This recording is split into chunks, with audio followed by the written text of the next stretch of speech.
According to a new article in Bloomberg where they interviewed Chris Wilkins, who is a former strategy director for British Prime Minister Theresa May, Chris Wilkins says that Donald Trump, during conversations with British Prime Minister Theresa May, repeatedly asked her about the alleged no-go zones in London. And according to Trump, these are areas where the Islamic extremism is so bad that people are not allowed to go into those areas. And he was worried about those for his potentially upcoming trip that he was going to make to London. Theresa May had to then explain to Donald Trump that such areas do not actually exist. It's a made-up thing, made up by Americans.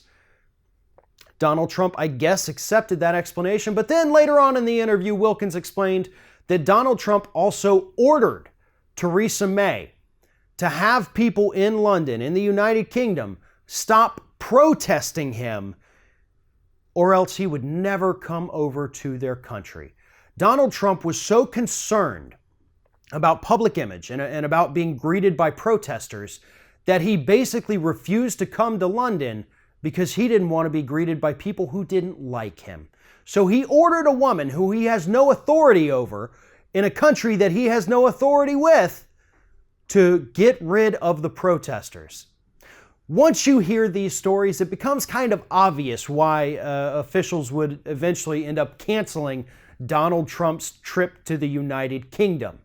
He is an overgrown man-child who cannot handle any kind of opposition, who cannot handle being told that he's wrong about something, and who sure as hell can't handle being confronted by people who disagree with everything that he is and everything that he stands for. The British government was right to stand up to Donald Trump, and unfortunately, we don't have people in our government, or at least enough of them, willing to stand up to Donald Trump here at home.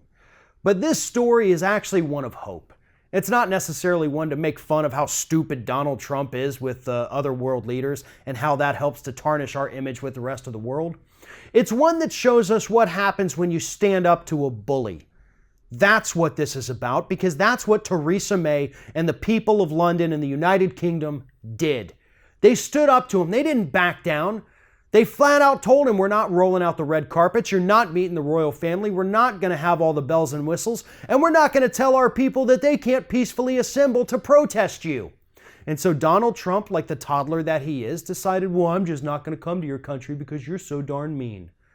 This is a guy who spends his days on Twitter making fun of American citizens that he is supposed to be protecting as president of the United States. That's what happens when you stand up to a bully. And that's what needs to happen among members of the Senate and the House of Representatives to help take Donald Trump down a few notches. And maybe, just maybe, he could start acting a little bit more like a president if people were willing to stand up and put him in his place. Thanks for watching, and if you like what you see here on Ring of Fire, we encourage you to subscribe to our channel. You can see the little subscribe button down there, but if you're watching it on another device where you can't see it, go to youtube.com/TheRingOfFire, hit subscribe, be notified every time we get a new video.